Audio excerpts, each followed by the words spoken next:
Well, welcome back, everybody. And I'm super excited about today's episode here on the media platform. If you've ever felt like you're running on a financial hamster wheel, today's episode is going to change your perspective on money forever.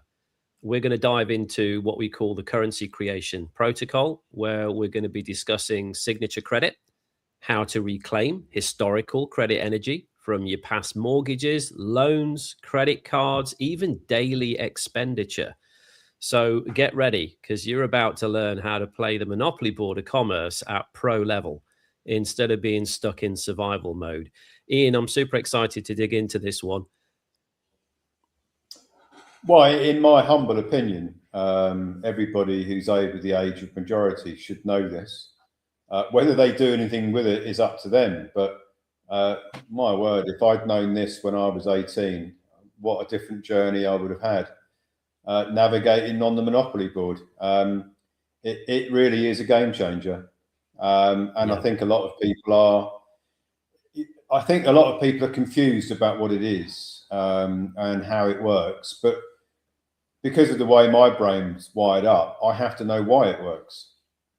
It's not good enough for me to know what it is and how it's supposed to work. I need to know why it works. Yeah. And, that's to me what everybody should be doing. They should be saying, what is this? How does it work? And more importantly, why does it work? And that's hopefully what we're going to cover on today's session. So I hope. Absolutely. Well, let's dig in, shall we? In terms of, you've put out a new technical report on currency creation. I read through that with great excitement yesterday and had a good dig into that. Really, question-wise, I think if we start with just the signature credit part itself, just for people understanding or redefining what money actually is and who creates that, you claim in your report that commercial banks create credit out of nothing, ex nihilo, as it's called. How does that align? Because what I want people to understand here is that it's not just what you're saying. How does that align with the research, for example, of Professor Richard Werner and the Bank of England as well? Well, it's interesting to me that someone like Richard Werner, who studied this subject for 16 years and wrote a number of papers on the subject, in the early 2000s wrote a book called The Princes of the Yen, which was all about how the Central Bank of Japan was financing its rapid growth, because it had a rapid growth. Japan as an economy rapidly grew. China has rapidly grown. If you look at the hegemon of the USA, they've been dominant for over 100 years. And what Richard Werner was looking at was, basically how do economies get financed? I studied the Weimar Republic some time ago, which is the German Republic. Between the First World War and the Second World War, Germany's economy was absolutely devastated. In 1919, war, reparations, an economy broken, mass unemployment, and within 15 years from the end of the First War to the beginning of the Second War, Germany's economy is transformed. With autobahns, with one of the biggest armies in the world, with Navy, with up-to-date ships, with an Air Force, with all the latest aircraft at the time. And, for the way I look at things, I have to know, well, how did they do that? Yeah. How did that all come about? Where is there really a magic money tree that you just go to finance all of that? How does Japan go from where it was and its rapid growth? How does China become, probably arguably the second most powerful nation on the planet economically after America? And it may even be number one within the next few years. How does this work? Well, again, the question I ask all the time is, if the world debt is, in hundreds of trillions of dollars, who's it owed to? How do they finance wars? You know, there's this Iran war going on right at the moment. How does the US finance the Iran war? They've got $1 trillion annual budget for their military. How does that get financed? You know, you've got, if you look in recent history, you've got the so-called pandemic. You know, 2019, 2020, suddenly all the governments around the world are issuing bailouts and furloughs and loans and all kinds of things. Bounce back loans and everything in between, Where does that come from? You know, and then if you just look at, and then you look at the macro picture, which intrigues me. You've got countries around the world, and notably in Africa, where you've got people living in mud huts, and you've got people in shanty towns.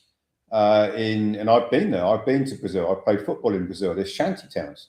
I've played football in Argentina. There are shanty towns. You've got a 5-star hotel, and literally within a half a mile down the road, you've got a shanty town in Argentina. So, you know, how do these poor economies, how do they stay poor? Why don't they rise up, you know, alongside China and Japan and USA and what have you? And it's an intriguing question for my brain to look into that and say, well, I need to understand that. I need to understand why one country is rich and another one is poor. What's the reason for that?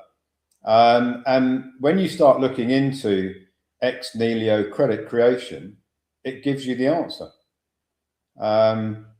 What they've done is they've created a system which is basically a ledgering system. It's just a big ledger with all these different countries operating at different levels, with different access to the ability to create currency ex nihilo, which is out of nothing, which is basically the mortgage over the people's energy. That's really what's going on. There shouldn't be, in my opinion, there shouldn't be any poverty in the world. No. Zero. Everybody should be able to get whatever it is that they want and need, within reason, certainly what people need. There shouldn't be social security. There shouldn't be, you know, save up for your pension. All of these things are, you know, they're structures that most are programmed to follow. But when you understand how the game of Monopoly works, to me, it significantly calls into question why there are taxes, why one country's poor and another one's rich, why one family's poor and another one's rich. You know, when you really sort of step back from how the world seems to work, there's a lot of unfairness here. And there's a lot of distress, and there's a lot of anxiety, and there's a lot of fear. And there are people who spend most of their time thinking about how they're going to survive financially. And it shouldn't be like that. When you know how the game of Monopoly is being played and what the rules are and how the ex nihilo credit creation works at the you know, person level and at the government level, it calls into question why is there a budget? Why does every country have a chancellor? Why do you need to raise taxes to finance things when the currency is created ex nihilo out of nothing? You know, why are they not debating this in the governments? Why isn't people saying to the chancellors of the exchequer all around the world, what are you doing, man? You know, like you keep telling us you need to balance the budget, but we know that you create currency ex nihilo. So what budget are you actually balancing? When politicians say vote for me and I'll reduce the debt, like Donald Trump did, you know, when he was first elected, when you know that it's impossible to reduce the debt, because the whole system is based on debt. And yet people hoover up this information and suck it in and never question it. Never say, well, that sounds a bit strange. How are they actually going to do that? No government in history has ever reduced the debt, certainly in the last 120 odd years. So how's this government going to do it? What are they going to do that's different? But people don't ask the question because it seems to be almost like a taboo subject. It's like a black box that people don't want to go into. They know what they know. They don't really want to understand it because it might be a bit scary, I think. They might think it's beyond their comprehension. So it's too complicated, so I won't even get involved in thinking about it. I just accept it for the way it is. And I think that a lot of people are in that mindset. They really don't want to know how it works because it might not work the way they believe it to work. And then that may cause fear and anxiety. And I think a lot of people just don't want to know. They're comfortable in their ignorance. They're quite comfortable there because they don't have to be challenged. And I think this is what's going on. Whereas I look at the world very differently. I look at it and say, if there are problems in the world, why aren't we trying to solve them?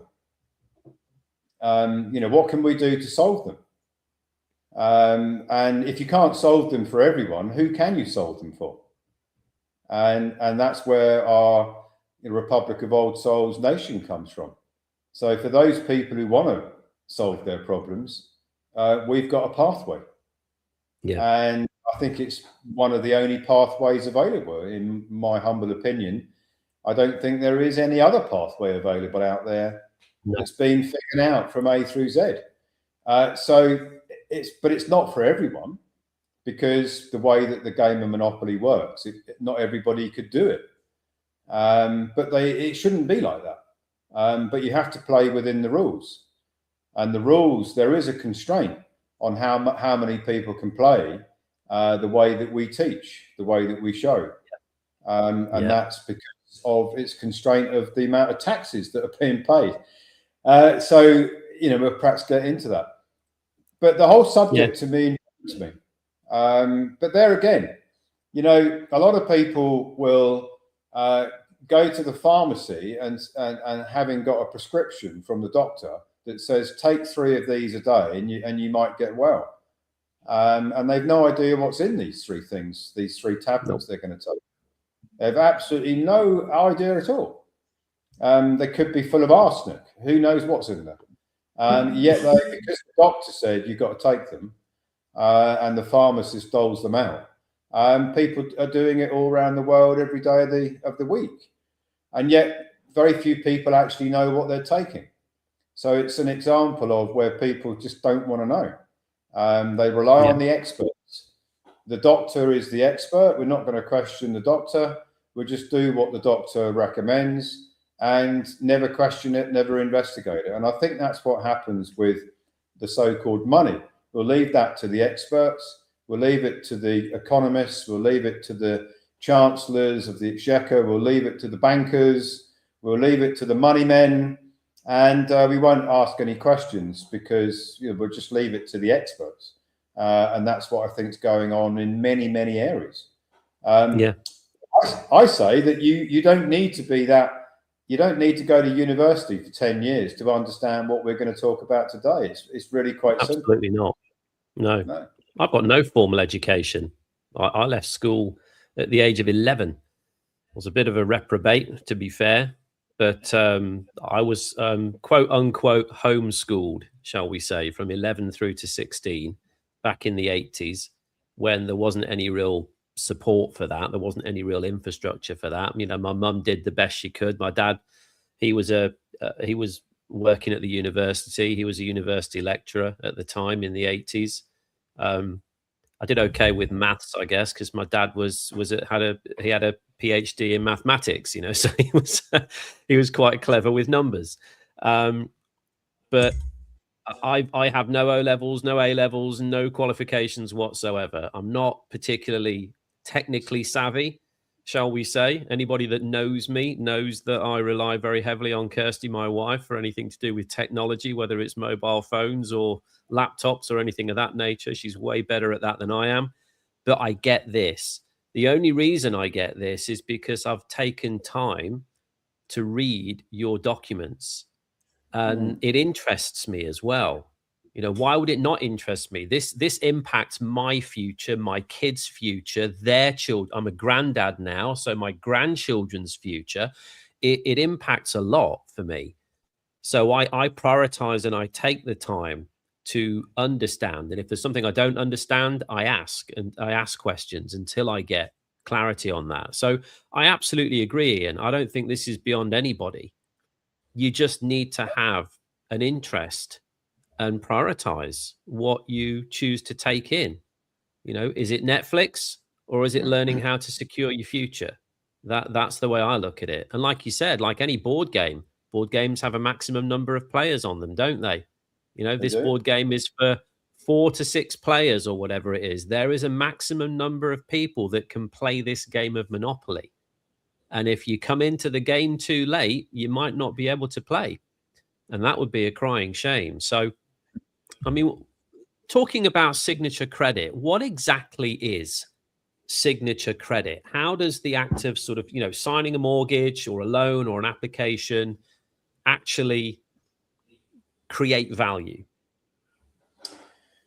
Well, in the modern slavery game of Monopoly, which is what it is, those that run the Monopoly board, they took a mortgage out over the people and over all the assets. So, you know, when you get your head around how this game works, the Monopoly board is artificial. You can't step on it. You can't feel it, touch it.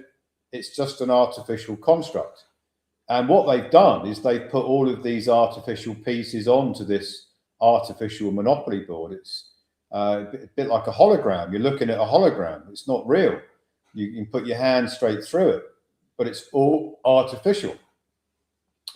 But in order to enslave the planet, but whilst appearing to give people who are playing the game of Monopoly the appearance, the perception of wealth.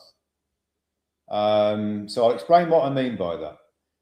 You start off playing the game. You don't even know you're playing the game when you start. Nobody says, here's the rules. Nobody says, here's the box with all the pieces in it, and go and unpack it and have a look at the instructions, and then start, you know, and then getting a few other people around you to play it with. No, you're just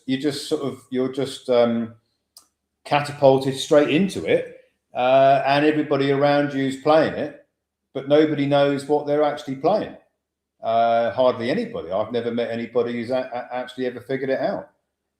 So everybody's playing the game, believing that the way to win the game is to work hard, or be very smart, or partner up with somebody who's got some resources and, you know, team up with them, or invent something that might change the world, and you earn very well from that, or just like be very good at whatever it is you're doing, and then you get more money because you're competing on the Monopoly board with whoever else is in your genre who's doing similar things to you, and then of course you've got to be better than them because it's very competitive, this Monopoly board. And if you're not better than the majority of people playing the game that you're playing, you're going to go hungry. So that's the modern slavery part, you see. So, and then the illusion of wealth, which is absolutely genius, is that the entire Monopoly board has it's been mortgaged, and the collateral that finances the board is all of the assets. Have got a mortgage on them, and that's what we call the legal charge.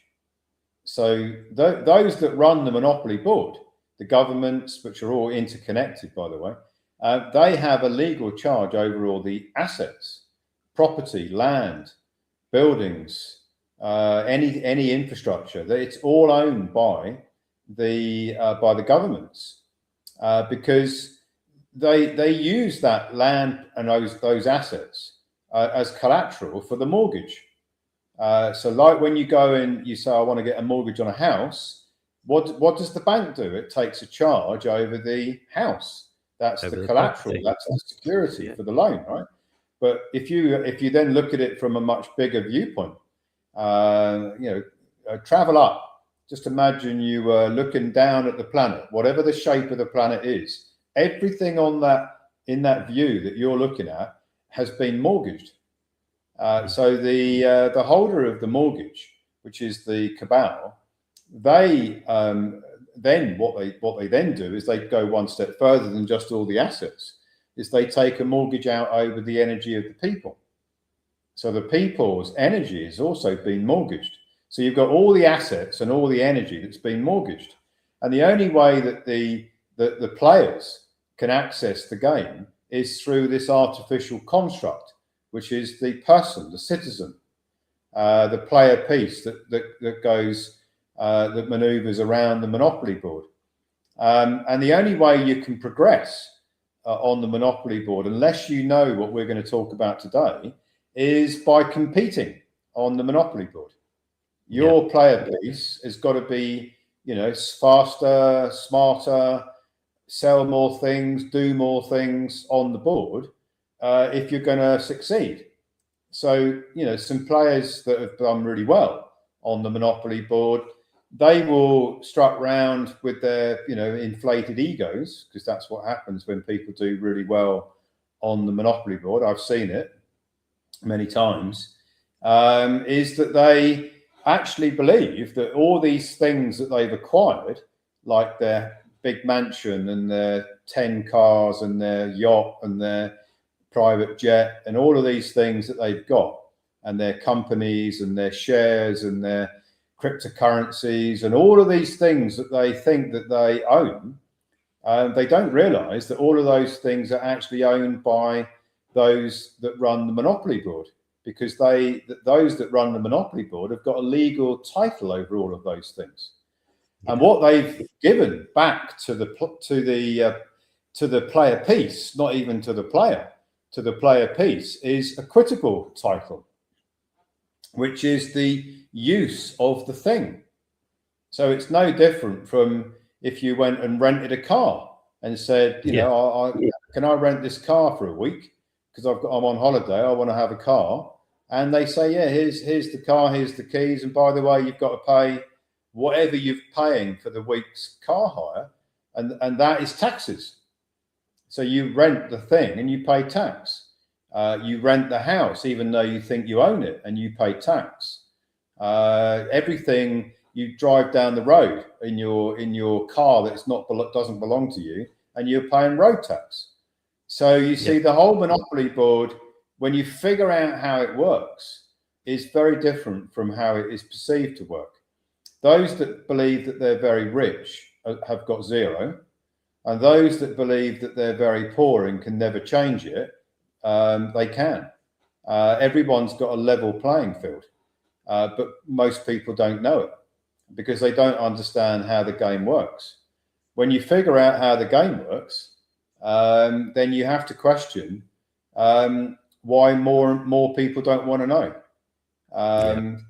And I find that intriguing. I mean, if I just use an example, right? Let's suppose that you were in a casino and you walk into a casino and there's a bloke coming out of the casino with a suitcase full of dollars, and you bump into this guy and he says, hold on a minute, I've just had a really good day in the casino. I don't want to lose my briefcase, so don't bump into me again. And you say, well, how did you win all those dollars in this casino today? And he said, I know the rules. I know how to play the casino at their own game. And every time I come in this casino, I walk out with a suitcase full of dollars. Would you not think you'd want to go and have a coffee with that guy?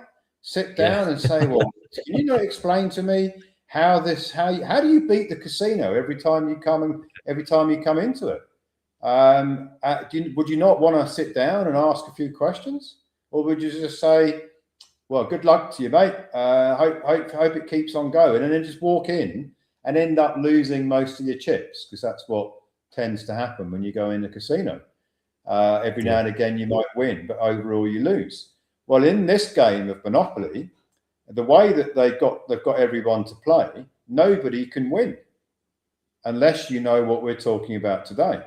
You literally cannot win the game, because it doesn't matter how many houses you've got, cars, boats, jets, businesses, investments, shares, anything. It doesn't matter how many of those you've got. You've actually got zero. So how can you win a game when there is no actual, there's nothing other than zero on the board? Because everything on the board has already been mortgaged, and the actual ownership of everything on the board is not for you. It's for those who run the board. So you just get to play, and you have to rent. Everything you do on the Monopoly board, you are actually renting things on the board, which is why there are taxes. So that, that's to me, that what I've just explained there has taken me many, many years to figure out. But it's exactly how it works. And I would debate anybody. I don't care who they are. You can bring me the best economists in the world and I'll debate them. And I don't think they would be able to win the debate, because they don't even know themselves how it works. I would speculate. No. And I think part of the genius of the game is that people are, and the way the system has been created is to distract, to engage people in other things that aren't so important. Schooling, the 9 to 5, retirement, whatever it may be, there's always a distraction that takes up time away from what is staring them in the face. So even for people who may be able to get a real good comprehension of this, they're too busy, aren't they? They're too distracted. They're too busy with other things to even pay attention in the first place. So I get that. We've all been there, and many of us are still there. I mean, I spent most of my early career working 7 days a week, building up my business. I thought that was the pathway that was going to give me satisfaction, because I loved what I was doing, and it brought riches. So I thought. When I look back on it, I'm thinking, what a fool. I spent all that time building something which is actually completely lacks substance. There's no substance to it at all. I spent 7 days a week working on it for many, many years. So it's like, well, why would you do that? Well, the only reason you would do it is because you were living in a delusion. I was living in a delusion, thinking that that's the only way to get on in life, and to do something you enjoy. Now, apart from doing something you enjoy, all the rest of it was complete and utter nonsense, because there's no substance to anything. I could have had 100 companies around the world with, I could have bought an island and lived on an island like some people have done, and I still would have owned zero. Which to me is, if many people are playing the game because they want things. I wasn't playing it because I wanted stuff. I was playing it because I wanted to help people and I wanted to solve problems, because I get more satisfaction out of that than looking in my bank account and seeing how many zeros have I got in my bank account. I couldn't give a toss, quite frankly. I'm more interested in solving the problems. That's what juices me up, not the zeros in the bank account. I couldn't care less. As long as there's something in there and you can carry on, that's all I care about. So, everyone's different. So, to me, the rules of the game aren't explained. Just to summarize this, the rules are not explained. I don't believe that very many people know what the rules are. Probably the only people that know what the rules are those that are controlling the Monopoly board. Most people in the world are distracted by whatever it is they're doing, whether they're going towards something because they want to get something bigger and better, or they're trying to run away from something, which is the fear of not having enough. So they're either going towards something because they're greedy, or they're running away because they're fearful, or one or the other. That's, to me, I mean, I know that's a big generalization, but that's how I see it. When you ask people, it's quite interesting when you meet people for the first time and you say, "Oh, hi, how are you? Can you tell me all about you?" And what they'll do is they'll tell you about their career. Yeah, they won't say, "You know what? I'm a genius at playing the piano," or I'm a genius at singing. No, they'll tell you about their job or their business. They won't ever tell you about their own talent. They won't say, "You know what?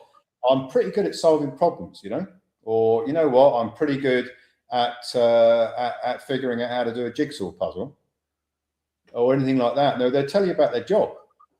They'll tell you about their business, and then they'll go on and on about it because it's the only thing that they generally think about is how they're going to make ends meet or how they're going to get more and more through their business. So you see, they've been programmed to play the game of Monopoly, to try and either get away from their debt and their taxes or go towards riches where neither of them are real. Yeah. It's quite an interesting paradox for me. It is. It is. Well, let's dig into the actual substance behind this then, Ian. The Clifford Protocol. You mentioned there are 5 steps, like almost a scientific sequence for this recoupment that we're talking about. So why is this protocol considered a scientific breakthrough? When you think of sort of fiduciary law, what's the breakdown of, or the substance behind why it's such a breakthrough for people? Well, what I've done is I've reversed engineered how it works. How does the money arrive in your bank account? How does the money arrive if you took a mortgage, credit card, loan? How does the government get, how do they finance all these different things that they are doing? I've always been intrigued by that. But the catalyst for me was when I had my joint venture with the Bank of Scotland that became Halifax Bank of Scotland, then Lloyds Bank. And then they closed me down and blamed me, and I'm not going to go into that story, but it was all because the bank had allegedly lent my customers a whole load of money. Yeah. And then they called it in, they called the loans in. So that was the beginning of me trying to really understand, how does it work? How did the bank have the right to ruin people's lives, to cause people to commit suicide? Literally. Some of them, yeah. Literally. This isn't a story, this is real. How did the bank have that power to cause people to commit suicide? All because there was allegedly a loan that didn't get paid back, or the bank came in and seized all the assets to pay it back. And I was intrigued by it because it didn't make any sense to me. Even though I was a money manager, I'd never asked that question. So the first thing that you've got to do, in my opinion, if you want to understand this, comprehend it, is you've got to understand how it's wired up. If you want to, I remember my dad said to me when I was a kid, he said, "If you want to understand how anything works, take it apart. Take it apart, and then rebuild it. So if you want to understand how an engine works, take it apart and then rebuild it, and then you might understand what's going on with the engine." So that's what I've done with the finances. I took it apart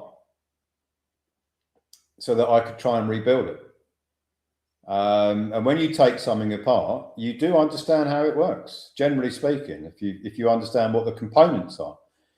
So if you look at the components of what's going on with money, the biggest component of money is energy.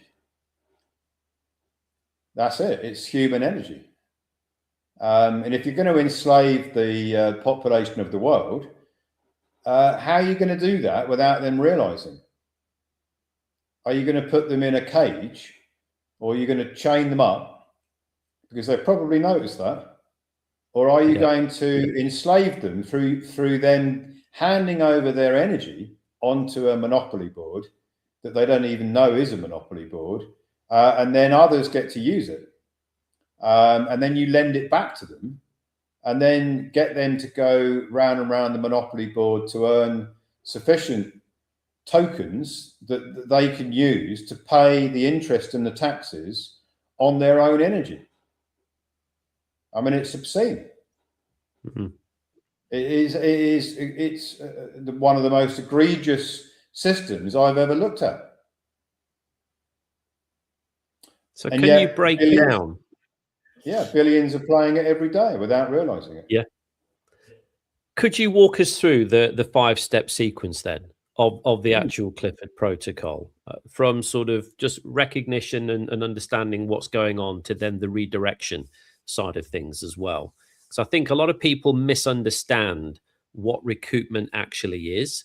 And, you know, we're obviously talking about currency creation today. And I know that that's been a popular subject with many of our members, but I still think people don't get it. I really don't. So if you could just walk us through the 5 steps, I think that's going to be really beneficial to the audience. Well, the first thing you've got to do is you've got to know, when did you sign something? The signature creates the credit. And it's not a physical signature with a quill pen and some ink and a candle. No. It's not that kind of signature. A signature is an intention. It's a contract, really. So you may have physically signed a bit of paper if you got a mortgage years ago. You may have signed a bit of paper when you got a bank account. You may have signed a credit agreement for your credit card. It doesn't really matter whether you physically signed a bit of paper or not.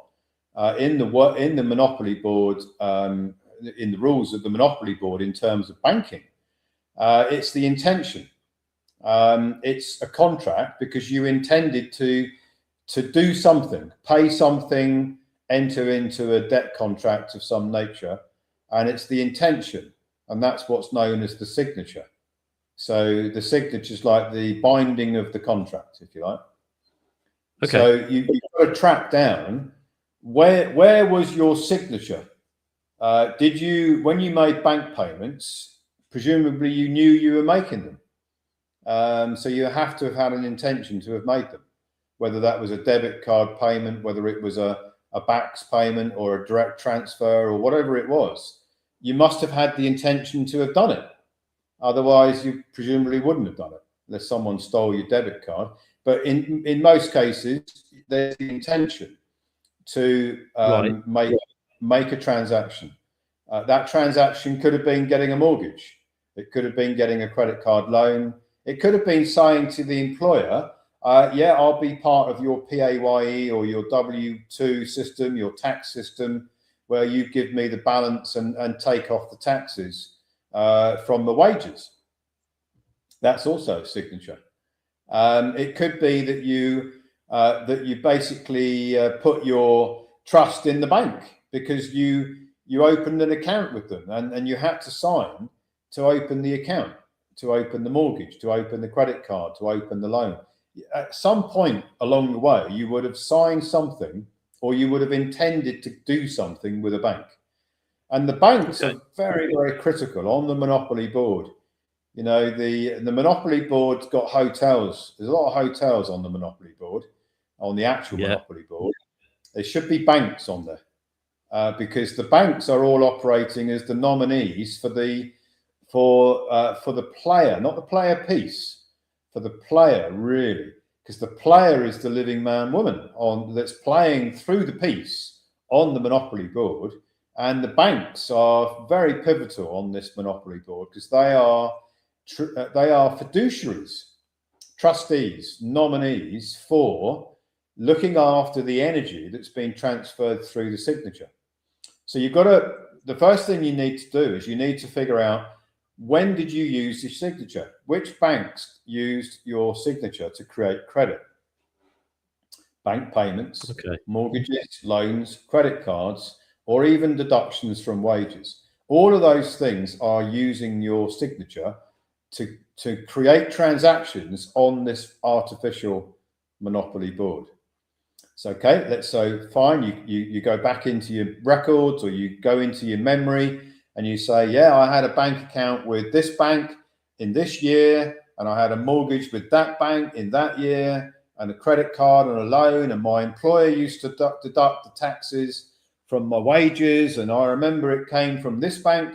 That's the bank that used to send me my wage check or my wages. So you have to, first of all, step one is you have to remember which banks that you engage with, that you were using your signature to create credit. And then you can write them all down, put them in a ledger, estimate what you think your signature was worth, how many transactions, what were the rough values of them, and just write it down. It doesn't have to be to the penny. Nobody can remember how many, what the value of their bank payments were 25 years ago.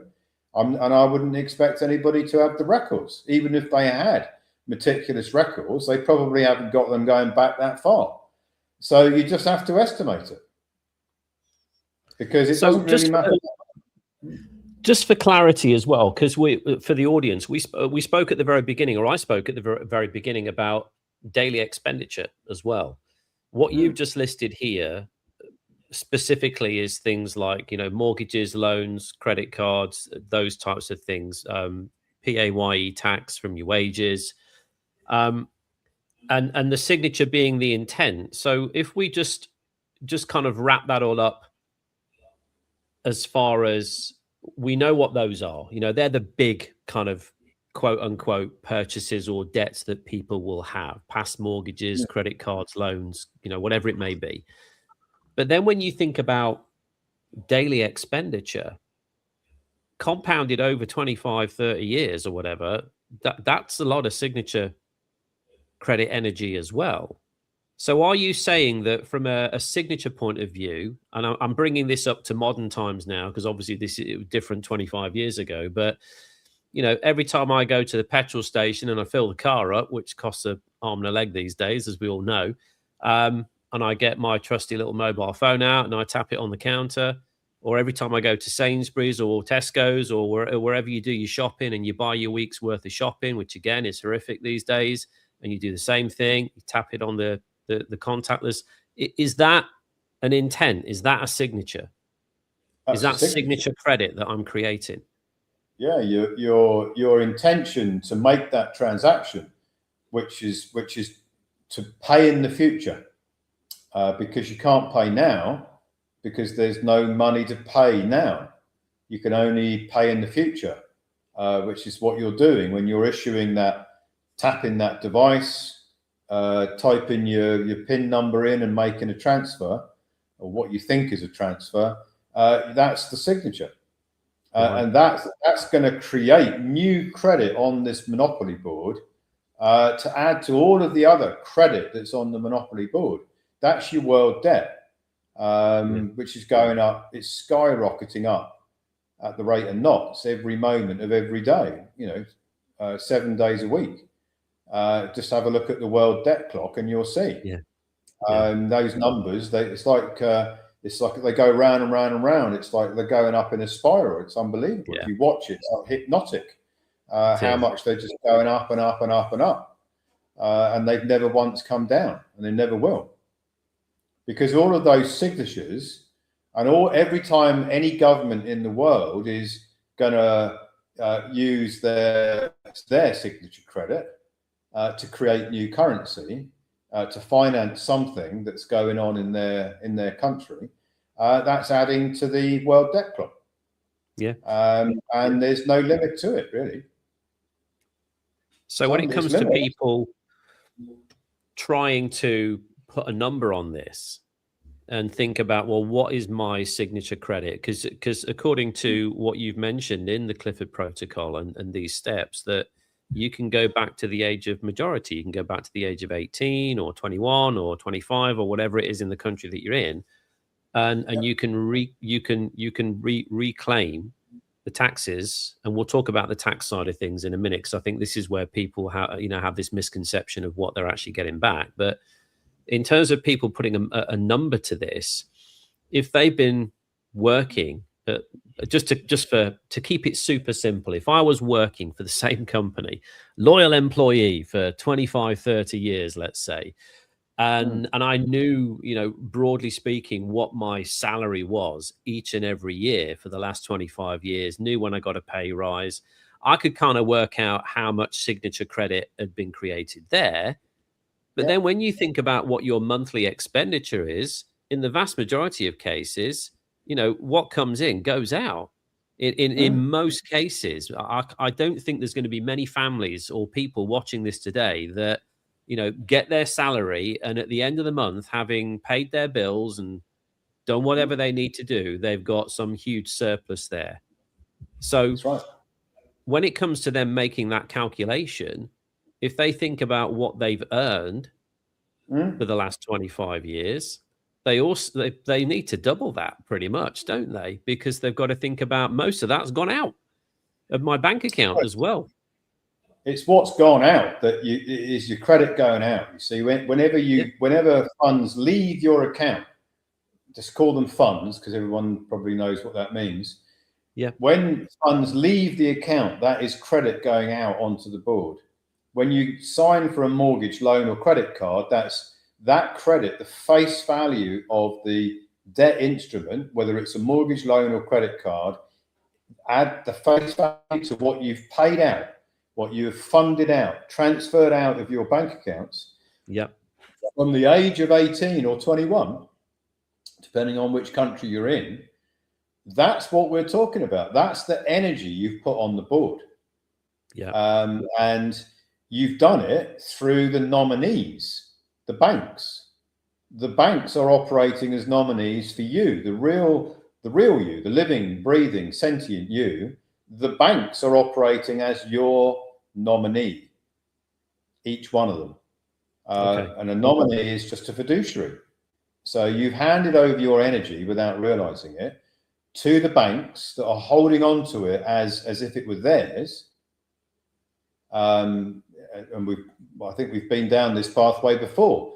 When Cyprus was having major problems, when Venezuela was having major problems, when all sorts of countries around the world were collapsing, their economies were collapsing, people went to the bank and tried to get their money out of the bank to realize that it wasn't theirs.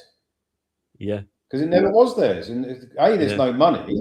And B, you gave it to the bank as the nominee to look after it for you, but you basically signed it over to them without realizing it. And people go around saying, well, I keep my money in the bank because the bank's been around for centuries, so they're not going to go bust, are they? And they'll look after my money. Well, you haven't got any money in the bank. No. And the bank could go bust tomorrow morning and you would get nothing. So you see, all you're doing is transferring your energy into a structure. It's a trust, really. And you're putting the control of your energy in the hands of the trustee. The trustee is the bank, a nominee, a fiduciary for you. And then, but you don't ask, you never ask the bank, hey, what's the terms of this deal?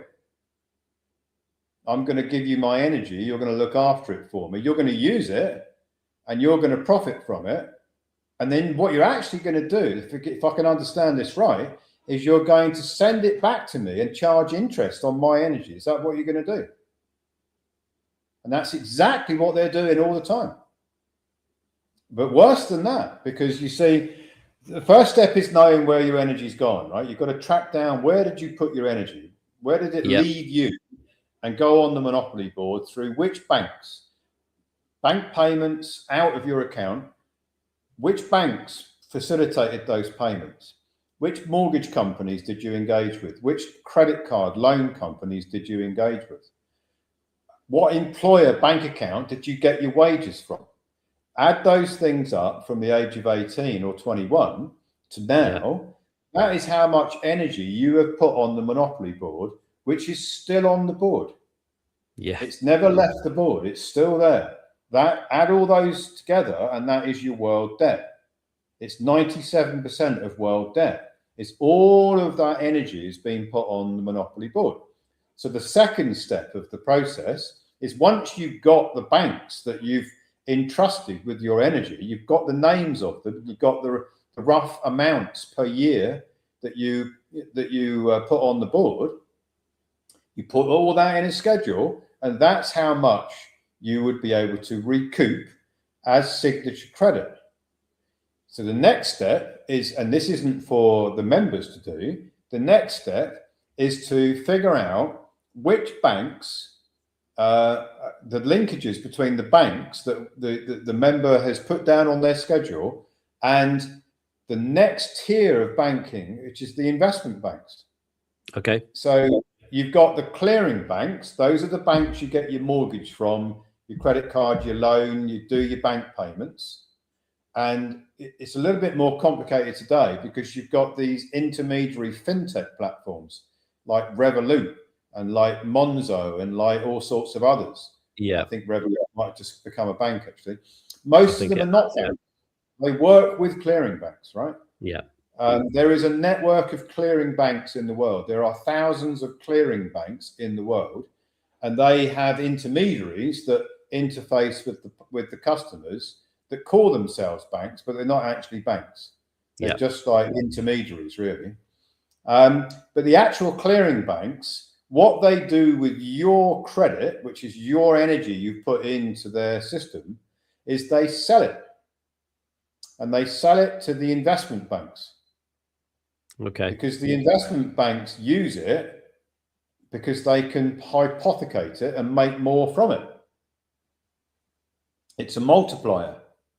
They can multiply it up and they can trade it. And they do extremely well from it. As evidenced by, if you look at the taxes that JP Morgan paid just recently, I think it was $60 billion in tax. Wow. 60 billion.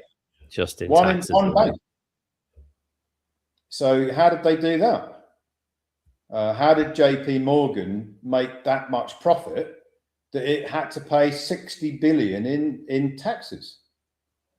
They must have made a lot more than 60 billion, yeah? Of course. Because they wouldn't be paying tax unless they had. So what the next step is to track the credit that you've put on the board in with the clearing banks. The clearing banks have all got a relationship with investment banks, and you won't know this, but your energy would have been packaged and put into a security, which is like a bond. It's like an investment wrapper, and that would be given a number, a CUSIP number or some other identification number, and then it would be traded. So your energy is packaged up along with thousands of other people's energy, packaged up into these bonds, all with identification numbers, all different, literally millions of bonds being traded by the investment banks. Okay. You would be intrigued if you were to go on to Euroclear or go on to Bloomberg Terminal, right? This is what the investment banks use to track all of these bonds. You've got lists and lists and lists, as long as your arm, of these bonds that they're all trading, right? Hundreds of thousands of them, if not millions of these bonds. And what is in those bonds is human energy, basically, because that's the only thing that is really backing the money. The physical assets that have been mortgaged and the energy of the people. That is what is running the monopoly board. So step 2 is, and it's not for the member, and the members would probably never be able to figure it out. How do you track the linkage between the clearing bank and the investment, the bonds, and then the bonds to the investment bank? Because that's your pathway. Clearing bank, bond to investment bank, and then investment bank to taxes. The investment bank's paying taxes for using that energy within the bonds that they're trading. So you first of all got to identify the bonds, then identify the banks that are trading those bonds, that's the investment banks, and then you've got to identify the taxes that the investment banks are paying for the use of the energy that was transferred from the clearing bank to the bond to the investment bank, because the investment bank's trading the bond. The investment bank is paying taxes to the United States Treasury. You've got to link all that up. And I think And this is then, where people are getting it wrong. So I'm glad that you've cleared that up. It's not that you are recouping the money that left your bank account. There is no money. There's no money of substance. There's only what we call money of form. Our energy is what backs everything in the Monopoly board. So when that energy, through those signatures, through tapping your phone, through filling your car up with fuel and tapping your phone at the checkout, whatever it is, throughout your lifetime. So, I mean, even for the average families, when you think about this, an average working family that's worked hard all their life, the amount of signature recoupment that they've left abandoned for all those years that's sitting on the Monopoly board could run into the millions quite easily, couldn't it? That's for life most, changing for people. yeah, for most it is millions. Yeah. Yeah. So once you know which investment banks are holding on to your energy and they are paying taxes on your energy, historically, because the energy doesn't go away, right? Energy just transfers. Yeah. If you burn a fire, the logs go into ash and the heat dissipates into the atmosphere. Yeah. The energy doesn't just disappear, it just moves. So what's happened is your energy has moved from you onto the Monopoly board through a nominee bank who's moved it and moved it and moved it into these bonds. And because the way the Monopoly board works, because the entire Monopoly board is mortgaged and it's bankrupt, the United States Treasury, being the bankruptcy trustee, they have to collect taxes on the use of the energy, which is what they do. And they collect the taxes from the investment banks, which are all operating in the United States system. It's no coincidence that the majority of the world's investment banks are in the United States system in New York. Yeah. There is no coincidence for a reason, right? Yeah. Have you ever wondered? I mean, I've been there many times. I've been into many of these investment banks in Wall Street. And I did at the time didn't think, well, why are they all here? Why isn't there one in Beijing, or why isn't there one in some other capital city of the world? No, they're all in Wall Street. Yeah. Or they're trading somewhere else, but they've got a relationship with a bank in Wall Street. Yeah. Because all of those ultimately the taxes that are being paid for the use of the energy the taxes originate from the investment banks in New York, and they pay the United States Treasury, and they pay on different tax modules. Yeah. The tax module we're interested in is the 945 tax module. It is. And that tax module is directly for the use of the energy. And they don't call it, they don't send their tax return in, the investment banks, to the Treasury and say, this is for the use of human energy. No. They call it all different things, obviously. Yeah. So it's that tax module that we are identifying and then linking it to, if you're doing this or wanting to do this, we link it to from the clearing bank to the bond, from the bond to the investment bank, from the investment bank to the tax module 945, linking all that together so that you're able to access that tax, because you're not recouping the bank payments or the mortgage, you're recouping the taxes that the investment bank has paid for using your energy. And I've used this analogy before, but if you rented somebody your house, and if your house was your energy, you would want them to pay rent for the use of your house. You would want the banks to pay you rent, which is tax, for the use of your energy. Yeah. No different. Yeah. So you've got step one is find out where your energy went. Which bank did you put it through? Step two is not for you. Step two is for us to figure out the linkages of the clearing bank to the bond to the investment bank to the 945 tax module. All of that is done in the background. You will never know what we're doing because it's all done automatically, right? So for a member just again, so that members can be clear, or people that are listening to this can be clear, and they're sitting there thinking, I can't remember how much money I spent in 1982, or but we're not talking about being exact here, are we?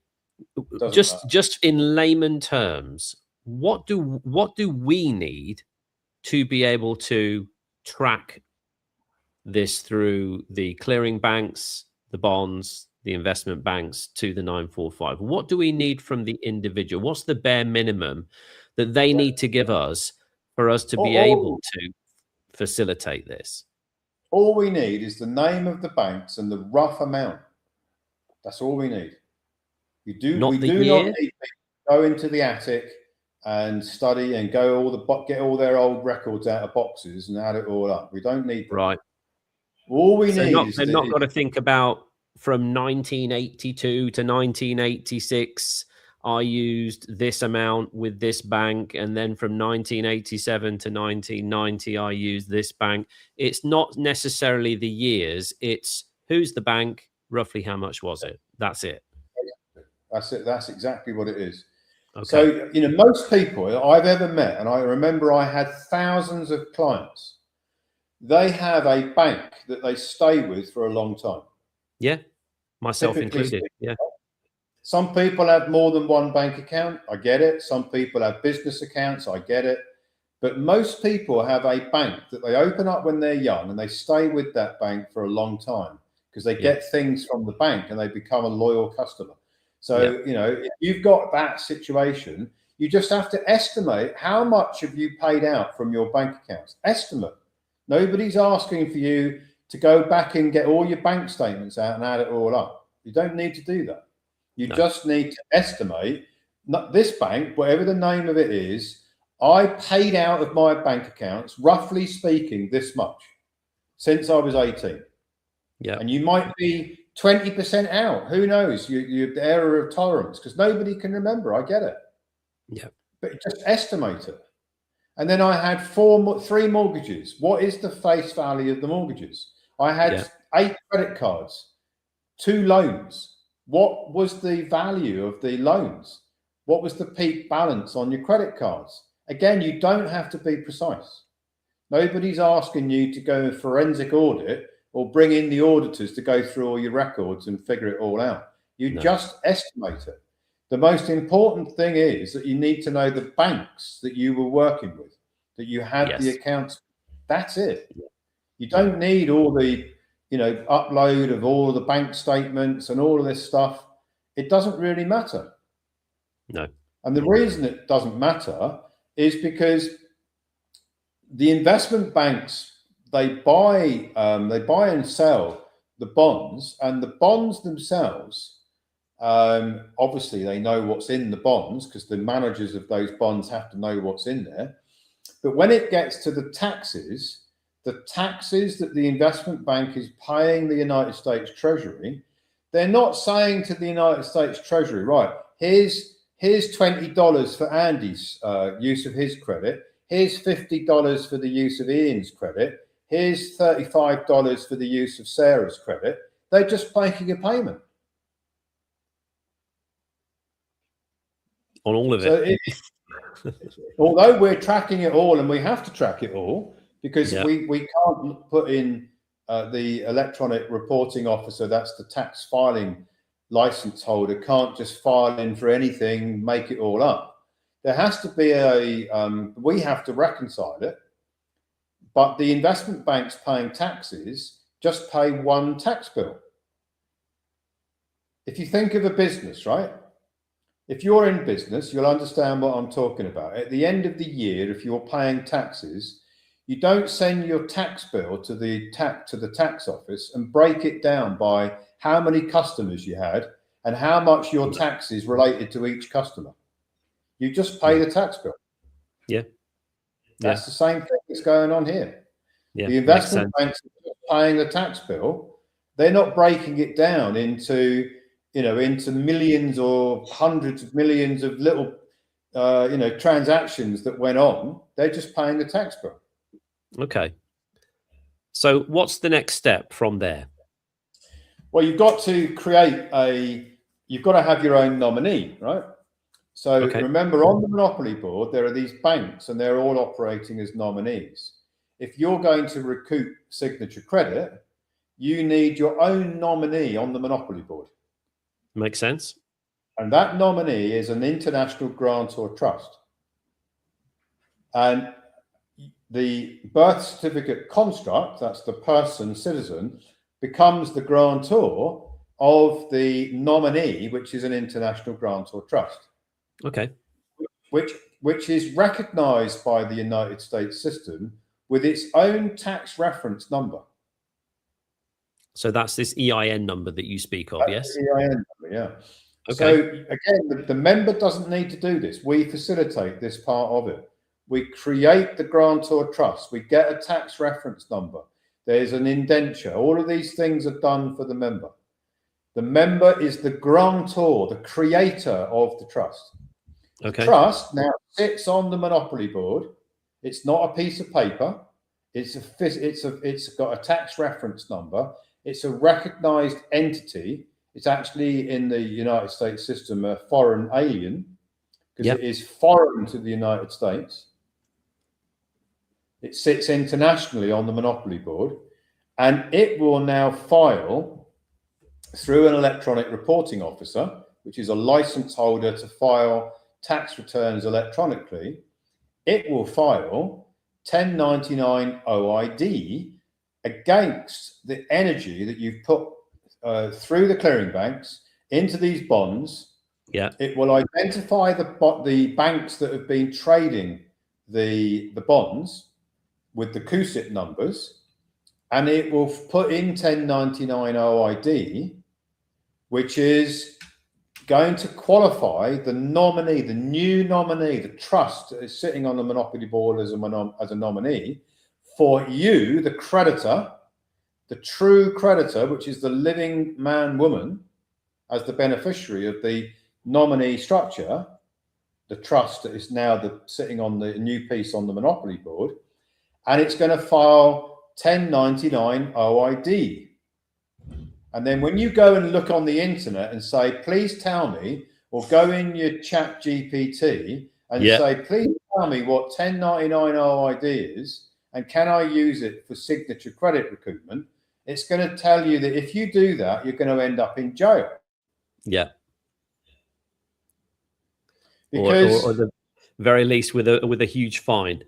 or very least a huge fine, yeah? Yeah. And that is because 1099 OID in the conventional use of the tax filing is for overpayments of tax on investment assets that you've already purchased.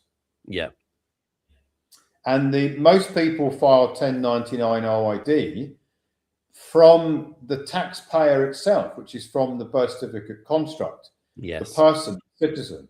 They're not filing 1099 OID from the grantor trust, this new nominee player piece that's been put on the Monopoly Board as a creditor. No. They're filing 1099 OID against investment assets that they bought and sold, and they've got some withheld. They've had taxes withheld by the United States Treasury that belong back to them. Yeah. And that is what it's going to tell you on the internet or on your chat GPT or your AI system. It's going to tell you that 1099 OID filings are for the to reclaim withholding taxes on investment assets that you've been buying and selling where you've paid more tax than you should have done. Yeah. So this is a completely different way of doing it. Completely. The way I understand this is if you are the living man, you are the creditor, and the 98 grantor trust is filing as nominee on your behalf, then essentially you're filing as a creditor. Whereas the other way around that you've spoken about, you're filing as a debtor, surely, if you're the birth certificate construct. Well, the difference is this, right? The living man, woman is never on the Monopoly Board, right? They're never on the board. So if you file a 1099 OID through the person is the player piece on the Monopoly Board, sends a tax return to the United States Treasury, 1099 OID. That is a debtor entity that is registered to the Monopoly Board, to the Crown, to the cabal that runs the Monopoly Board as their player piece. Yeah.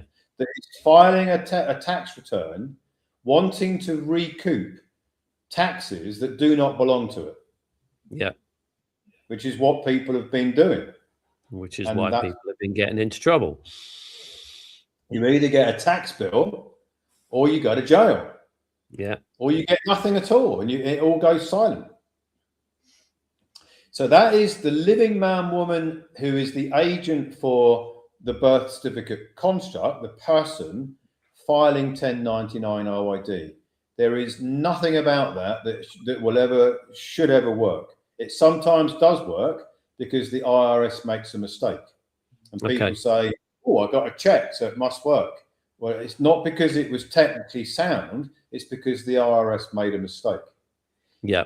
The way that our system does it, the Clifford Protocol, is you put a new player piece on the Monopoly Board, which is the grantor trust, with its own tax reference number, as an international player piece on the Monopoly Board, as a foreign alien to the United States, that can file tax returns as what's called the holder in due course. Critically important. Okay. Not the citizen or the person that's now filing anything. They're not, the citizen person is not even involved in any filing at all.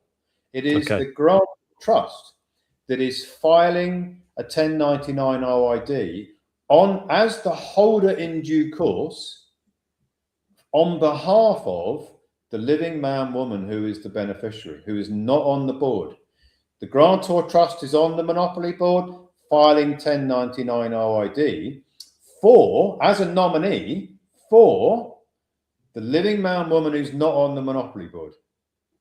The same living man woman who put the energy through the person onto the board.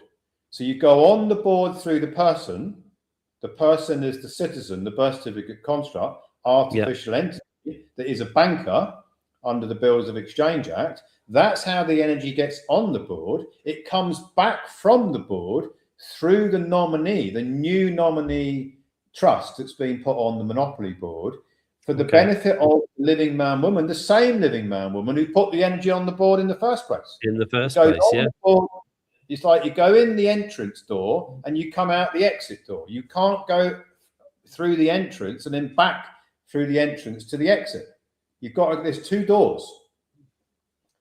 So the grantor trust, which is the artificial construct we've put on the board that is going to file the 1099 OID, the next critical part of this for people to comprehend is that the value of all of the credit that they've put on the Monopoly Board is at zero.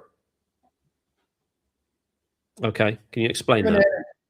Right, human energy goes on the Monopoly Board at the value of zero. It is then traded at a very high value. The future value of the human energy is much higher than zero. So, for example, you put a signature on a mortgage contract. Yeah. The banker, that's the citizen, the person, the birth certificate construct, signs a mortgage contract. The mortgage contract says that the bank is going to lend $1 million. Okay. So it goes from zero to $1 million in the blink of an eye, yeah, on the signature. Yeah. Ex nihilo credit. That $1 million face value mortgage, attaching to it is 25, 30 years of interest. True. Yeah. There's another 2 or 3 million at least of commitment, of interest commitment, right? Yeah. So that signature that starts off at zero could arguably be worth $4 million on the Monopoly Board. That makes sense. Yeah? So when the investment banks get that security that started off its life at zero, where the clearing bank pretended that they'd lent money, which of course they didn't have anything to lend, Then the clearing bank sold that mortgage contract as a security, and they bundled it up with all these other investment securities, mortgage securities, other types of securities. And then the investment bank started buying and selling those securities in the investment markets, hypothecating it, because they can use that 4 million value instrument, they can make that 40 million very easily. Right. By hypothecation, because they use it to leverage. They leverage it up so that they can make the face value of that zero. Originally it was zero, right? Yeah. Zero value in the traded markets of the securitization and the investment banks could be easily be 40 million. Wow. And then you discount back from the future value, which is that 40 million value. And they're paying taxes on the future value, the use of the future value. Securitization is what is the future value discounted back to today? Yeah. That is all securitization is. It's a calculation of what you're using, something which has got a future value, the value of this mortgage, 40 million. Is that where the term securities and futures comes from, by any chance? Exactly. All futures contracts. Yeah. It's what it is. You know, when you watch Trading Places, here's a movie from a long time ago. Yeah. Yeah, with Winstrop and all those guys, and the guys trading in the Chicago exchanges, trading futures contracts on I think it was on hogs and on wheat and on grain and all that kind of stuff and all that stuff. That's futures contracts. Mm. It's very similar. They're all like interconnected, these things, right? They're trading something with a value in the future. That's why it's called a futures. Yeah. I mentioned that, Ian, because I mean, I knew that anyway, but I mentioned that for the audience perspective, because I want people to understand that we're not just making this shit up. You know, this is real. This is real terminology. This is real structure. This is real financial manipulation that is being used every single day of the week. It's not just some airy-fairy idea. This is how the system is built. And we're just using the system and playing the game of Monopoly at a pro level. Like I said at the beginning, that's all we're doing here, guys. We're not making this up. This is real, and this is the way the world works. I can unpack every single component of the process and justify it to be 100% real. There's nothing invented here. No. This is a complex machine that I've taken apart and put all the components of the machine on my desk, and I could look at all of them and I could test each one of them, and it's real, and it has a job to do in the engine. That's all it is, just like an engine. It's just filled up of component parts, like most things are. I've often been asked, Andy, in my career, when I've built something from a whole bunch of components, and I always get asked the same question. Yeah, it looks really good, but does it work?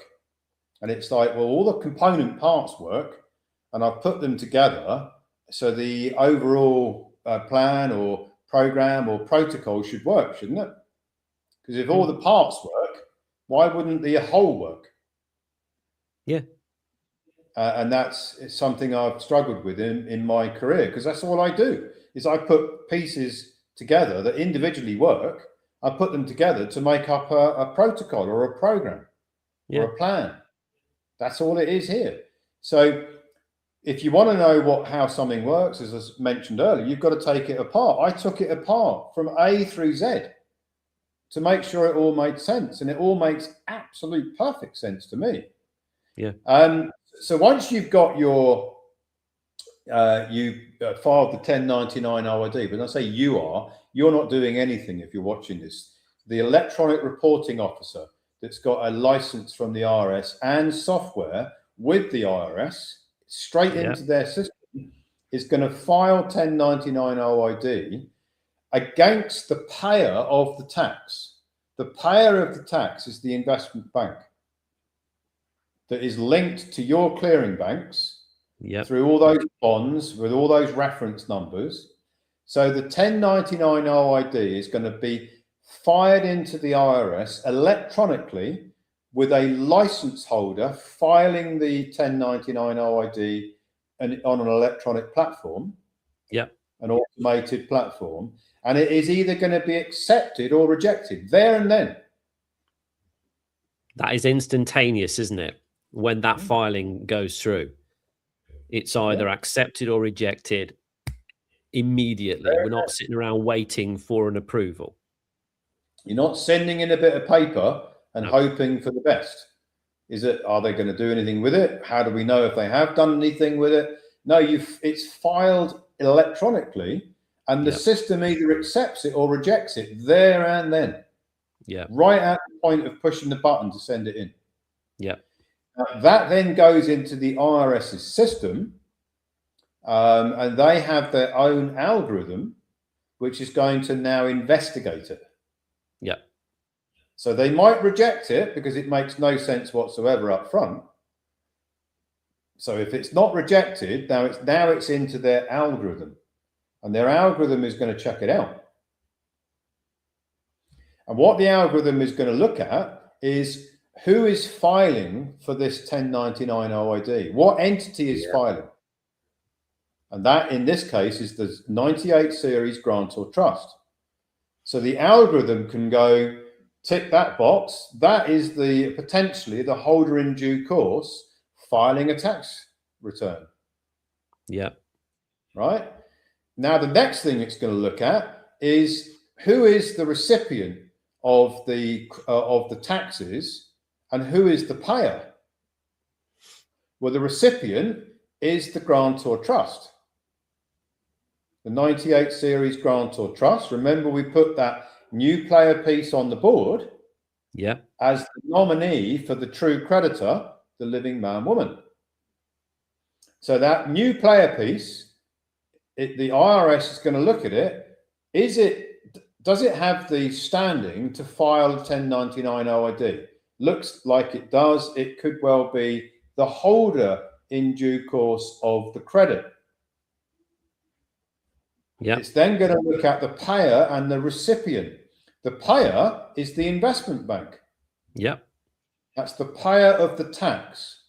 And the recipient of the tax is the 98 series grantor trust, the nominee, that now is the holder in due course. Meaning, it's the rightful recipient of the energy, the taxes on the energy. That's what holder in due course means. It's you've got to unpack the words, right? It's the holder of the credit in due course. In due course means it's waiting to get back what it's rightfully owed. And because it's filed, and for anyone who's got a mortgage, this is critically important, because the grantor trust, as this new nominee that's on the Monopoly board, has filed 1099 OID as the holder in due course of the credit that the banks have been using, now the creditor position of the banks that have been pretending and presuming that they are the creditors to a mortgage are no longer the creditors. Because the grantor trust that is sitting on the Monopoly board as the nominee for the true creditor, the living man woman, that grantor trust is now become the holder in due course of the credit energy. The banks can have no further claim on that credit energy. They can't use it anymore in their hypothecation game. And that extinguishes the mortgage, which I'm going to be explaining about on this weekend's webinar. And it's not me saying this. It's the IRS that says it. The IRS under publication 1212. And you know something really uncanny, Andy? I've got my mobile phone in front of me, right? And the screen is black. And I was creating a report earlier, and I was just putting in the 1212 section in the report that talks about IRS 1212, and my phone flashed up, and on my phone it's got a big clock at 12:12. Let me guess, 12 minutes past 12. Yeah. At 12:12, and it happened on a webinar not long ago. I just started talking about IRS 1212 at 12:12, the time 12:12. Yeah. And it happened again on my phone. It's unbelievable, man. Yeah. And for you guys out there, in case you didn't know already, where do you think the tax identification number for your 98 grantor trust even comes from? That EIN number is issued by the IRS. So this is a legitimate, lawful structure that we are creating here.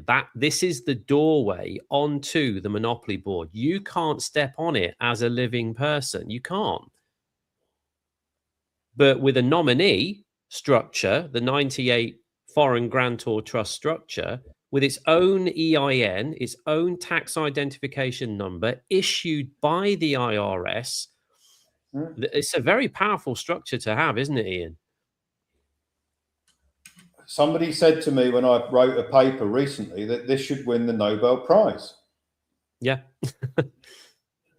Because the Nobel Prize was handed out, and it's, as far as I know, it still is handed out, for processes or inventions that could change the world for the better. Yeah. Well, why couldn't this, this, I think this qualifies, doesn't it? Yeah. Certainly going to change a lot of people's lives. It really is. So once the 1099 OID is filed by the grantor trust, that is the holder in due course, now that the taxes which the investment bank has paid now belong to the holder in due course, which is the grantor trust, that is the nominee for the living man woman. The living man woman, remember, is not on the board, not on the monopoly board. Their new player piece is on the board, and there's no registration of that player piece. This is critically important, right? No. The grantor trust is being put on the monopoly board free and clear of any liens or encumbrances from those that run the board. So they haven't got any claim over it. No.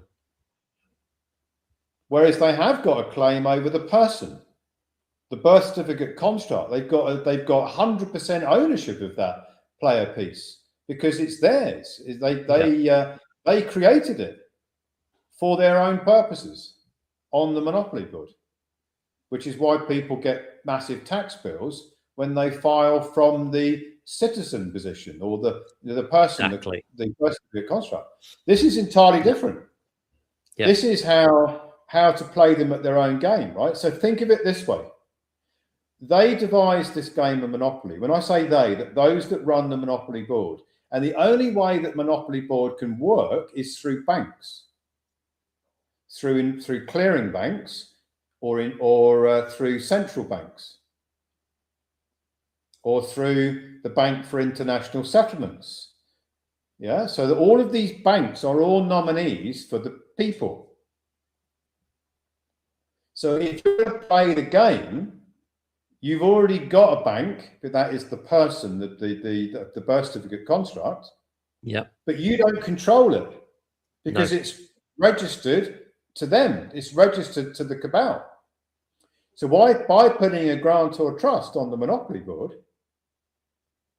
that is now operating exclusively for the beneficiary, which is the living man woman, you've now put your own bank on the board. Yeah. That can receive the taxes that ordinarily were going to the United States Treasury, which they don't need, by the way, because they create the. Has anybody wondered how the Federal Reserve finances itself? I wonder. Do you think they use taxes to go and buy their lunch? No, they just create credit ex nihilo all the time. Yeah.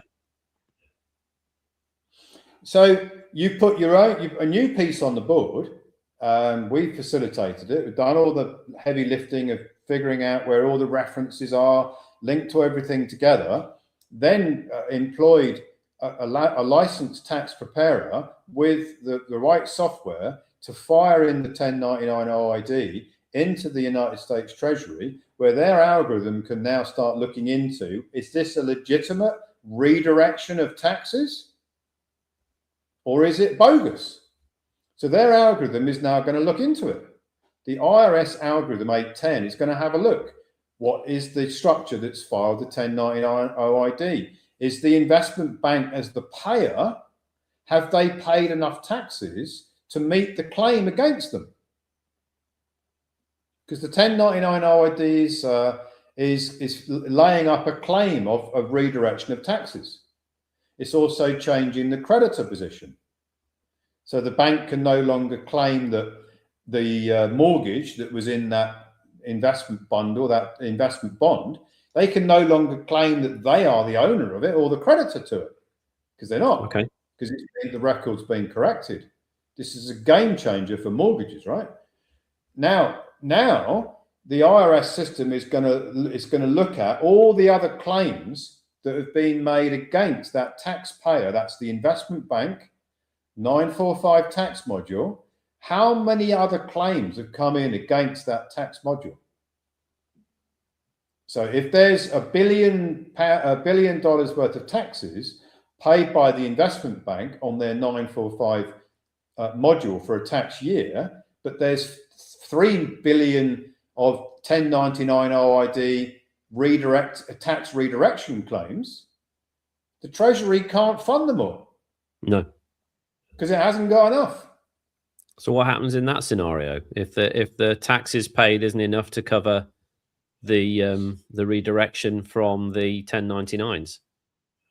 Well, that's where this, you see, and if I was ever going to debate somebody who was trying to prove that what I've been explaining doesn't work technically, I would get them straight into Rev Proc 2002-2026, right? And that says it's code in the Uniform Commercial Code that says that the 945 tax module, the taxes being paid on that module are priority taxes, and enabling the holder in due course, which is the grantor trust, has a priority to move taxes from the investment bank's tax returns, their other tax modules, onto the 945 tax module as a priority, as the priority over all other tax modules that the investment bank's paying against. Wow. Okay. So that to me, if I was arguing in a courtroom, right, that is your slam dunk, close your book, you've won the case. Why would the IRS publish tax code that says that you can command the United States Treasury to move taxes from another tax module onto the 945 tax module to finance the redirection of the recoupment to the grantor trust? Okay. If the 945 tax module didn't have a priority, why would they write code in the Uniform Commercial Code that you can command them to invoke to move taxes onto the 945 tax module if it wasn't the priority tax module? Right. So even if the investment banks hadn't paid enough tax during the course of that year to allow for that, you can simply, you're not putting a request in, by the sounds of things, you can command them to move from another module to the 945 module to make up the difference, yeah? Capped out the amount that the investment bank is paid overall in taxes. So easy numbers, investment bank pays 100 billion in taxes in a year. They pay 10 billion on the 945 tax module and 90 billion on other tax modules. Yep. If we had a claim for 100 billion through all of the grantor trusts, we would be able to command the IRS to move the 90 billion from the other tax modules onto the 945 tax module to redirect the taxes to the grantor trusts that add up to 100 billion in 1099 OID recoupment claims. Wow. through That's Rev Prop 2002 20026. Look it up. Yeah. If you don't believe it. So once that's been done, once the 945 has been reconciled against the 1099, what are the final stages of this then? Well, now you've got some other pieces that you've got to put in place, right? So it's all very well creating a grantor trust, getting a licensed tax preparer to fire in the 1099 I do, figure out all of the linkages, CUSIP numbers, figure out whether there's enough taxes on the 945 tax module. That's, you've got to do all that, but that's not enough. Now what you've got to do is you've got to have a recipient bank that is going to receive the redirected taxes into a bank account for the grantor trust. Now you can imagine, right? If you were to call up your bank and say, I'm expecting $3 million in a tax recoupment from the IRS into this grantor trust that I've set up. That is, by the way, it's a foreign alien grantor trust. Would you be happy to open me a bank account for that? I think you're going to have people on the other end of the line going silent because they wouldn't even know what you were talking about. They wouldn't have a clue, would they? I can help you with your stolen or your lost debit card, or I can change your address for you. But yeah, I can help you to open an account if you're going to use it for your business or for your savings. But what are you talking about? You've got a $3 million tax recoupment that you want me to open an account for a grantor trust. Where is that grantor trust, by the way? Oh, it's not in our country, no. It's an international. Oh, you can speak to our international division, and they might be able to open an account for that, which they probably won't be able to, because they don't know what it is. No. And then you've got it sounds a bit suspicious. Is it money laundering? Yeah, this is what the bank. Next thing. Is it money laundering? Is it redirected, proceeds of crime? What is it? We better not go anywhere near that, because that sounds a bit dodgy to us. If you were the bank, if you were the bank's compliance department, right? They won't understand it, and I guarantee they won't understand it, because we've talked to banks about it, and nobody understands it.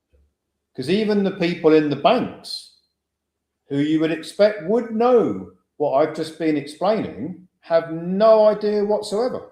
No. Nothing, zero, no idea. You can work in an investment bank or a clearing bank and have absolutely no idea what the bank really does. In fact, most people do that work in the banks. They have no clue whatsoever about how the bank actually operates. Nothing. And they go to work every day, and they might retire after 40 years of working in the banks, and they still don't know how it works. It's extraordinary. So this asset fortress that you mention in your document as well, let's talk a little bit about that then, because it's one thing going through this 5-step scientific process of recouping the taxes paid, but if you can't realize those funds, that's not much use to anybody, is it? So you spoke about the asset fortress and this infinity loop as well, where you've got this long-term wealth management spend and recoup cycle. So I want people to understand what you mean by that. So why, if someone's either an existing member or somebody new to watching this, why should somebody have this particular construct set up? Once the credit's reclaimed, why is it essential to hold it in this asset fortress protocol that you talk about? So you've got a grantor trust that's sitting on the monopoly board as the nominee. It's now got the standing as the holder in due course. It's the rightful owner of the taxes that have been redirected to it. So the next thing you need to do is you need to get a bank account for that trust. Okay. To receive the recoupment of the taxes from the United States Treasury.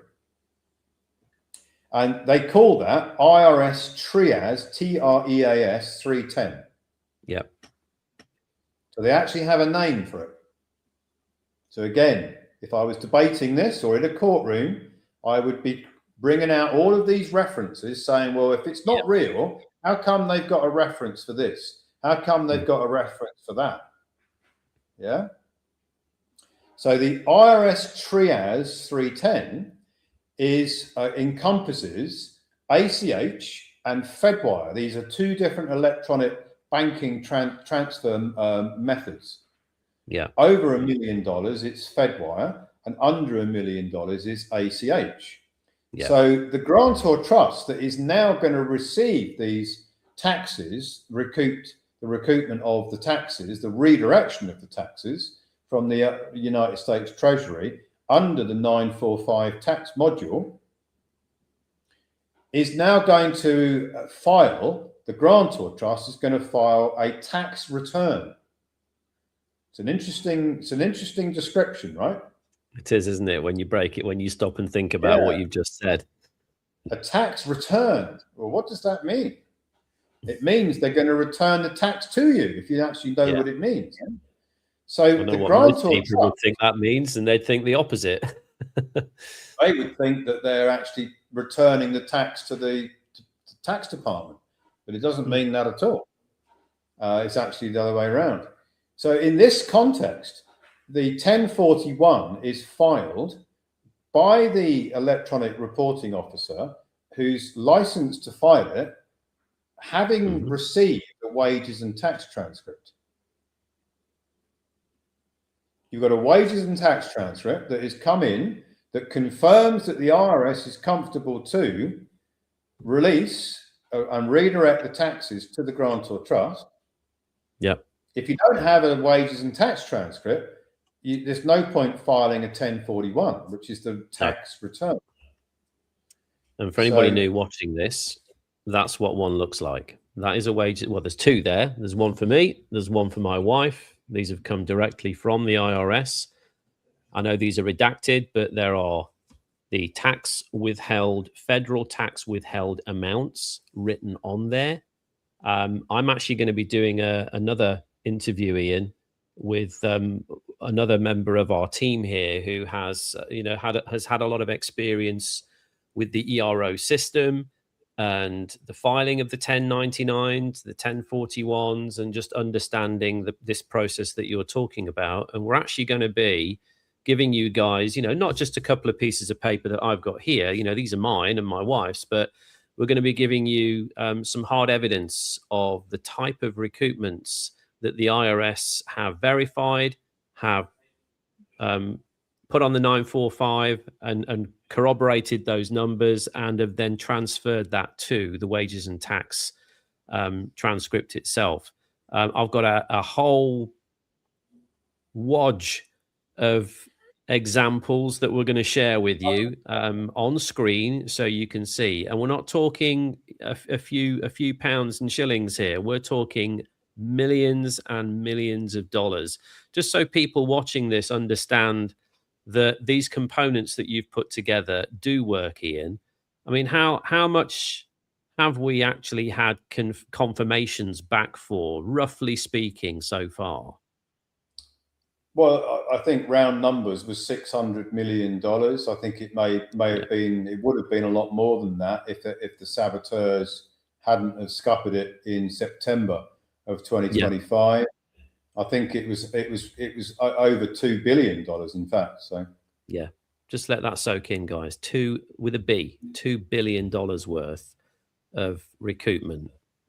So this works not on just the isolated case here and there. This works at scale. It works in volume. And this has all been verified, ratified by the IRS, by their 810 algorithm, all been done lawfully through an ERO, electronically. This is very, very real, guys. So I just want that to sink in for a minute. Okay. So comes back on the tax transcript. We've got that side of things there. So the grantor trust it's now ready to file 1041, which is the tax return, through the electronic reporting officer. Got the license, it's still got the software. There's an account for that grantor trust on the software. Yeah. They put in all the references, they put in the wages and tax transcript references, everything is referenced up. And then there's an electronic filing that's sent into the United States Treasury, basically to pull down whatever it says on the wages and tax transcript and send it under the IRS TREAS, TREAS 310. Go and look it up if you want to know what it is, through either ACH if it's under $1 million or Fedwire over $1 million, to a bank that is already pre-agreed to receive it. Yeah. And we have got a bank, one of the biggest banks in America, that has agreed to receive the these tax recoupments. Now, I'm going to ask a question to everybody watching this. Do you think that we would be able to go to one of the biggest banks in the United States and explain to them what we're doing with absolute, with nothing hidden, complete transparency on what we're doing, and for them to review it as they have done, for them to come back and say, we're happy to proceed with this, when they know that there could be billions of dollars flowing through this system every year, and they are one of the biggest banks in the United States, that if there was something quirky about it or something which was untoward about it, they would be fined for taking part in this on this program. Yeah. You think that any bank in its right mind, with full disclosure, would agree to that? No, I don't, because banks are all about risk and all about compliance, aren't they? That's their top priority. What's the risk, and is it compliant for us to even get involved with this? One of the investment banking programs I built many years ago, it took me 2 years to get a bank, one of the biggest custodian banks in the world, a bank called SEI, to actually agree to a particular type of transaction that I was and a fund that I was launching. 2 years of due diligence, 2 years before they said yes. Banks don't say yes. They don't need to say yes to everybody who knocks their door. They pick and choose what they want to be involved in. They don't need the money, do they? Because they can create it out of thin air.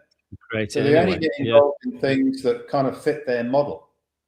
So that is very, very significant. Again, if I was in a courtroom trying to defend whether this works or not, I would then pull that out of my bag and say, well, how is it this particular bank has agreed to receive all of these recoupments then, and they've done due diligence on the whole thing, A through Z? How is it that the electronic reporting officer, who's agreed to be have his name put on to all of the tax filings and operate as part of the trustee group, how is it that that guy, who's risking his whole career, would agree to do this if it wasn't real and bona fide?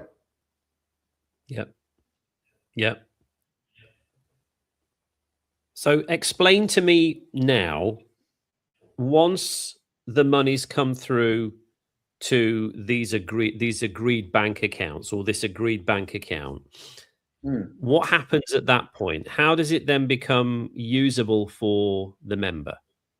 Right. So the grantor trust that is filed the 1099 OID, filed the 1041, had the wages and tax transcript proof.